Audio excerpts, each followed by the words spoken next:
ಭೀಕರ ಅಪಘಾತಕ್ಕೆ ಮಹಾಂತೇಶ್ ಬಲಿಯಾಗಿದ್ದಾರೆ. ಕಾರು ಅಪಘಾತದಲ್ಲಿ ಐಎಎಸ್ ಅಧಿಕಾರಿ ಮಹಾಂತೇಶ್ ಬೀಳಗಿ ದುರ್ಮರಣ. ಸಂಬಂಧಿಕರ ಮದುವೆಗೆ ಹೋಗ್ತಿದ್ದಾಗಲೇ ಘೋರ ದುರಂತ. ಮಹಾಂತೇಶ್ ಬೀಳಗಿ 2012ರ ಕರ್ನಾಟಕ ಕೇಡರ್ನ ಐಎಎಸ್ ಅಧಿಕಾರಿ. ಸದ್ಯ ಖನಿಜ ನಿಗಮದ ಎಂಡಿಯಾಗಿದ್ದ ಮಹಾಂತೇಶ್ ಬೀಳಗಿ ಸಾಮಾನ್ಯ ಜನರಿಗೂ ಹತ್ತಿರ ಆಗಿದ್ರು. ಆದರೆ ಇದೇ ಮಹಾಂತೇಶ್ ಇಂದು ದುರಂತ ಅಂತ್ಯ ಕಂಡಿದ್ದಾರೆ. ಇಡೀ ಕರುನಾಡೆ ದುಃಖಕ್ಕೆ ಜಾರುವಂತೆ ಮಾಡಿದ್ದಾರೆ.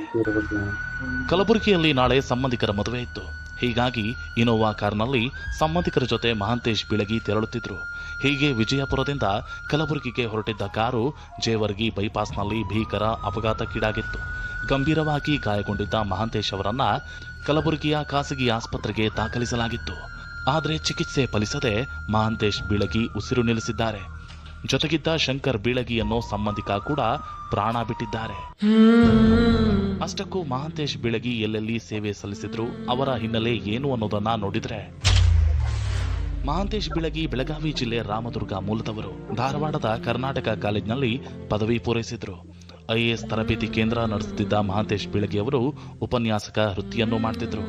2012ರ ಕರ್ನಾಟಕ ಕೇಡರ್ನ ಐಎಎಸ್ ಅಧಿಕಾರಿಯಾಗಿ ಆಯ್ಕೆಯಾಗಿದ್ರು. ಬೆಳಗಾವಿ, ದಾವಣಗೆರೆಯಲ್ಲಿ ಉಪ ವಿಭಾಗಾಧಿಕಾರಿ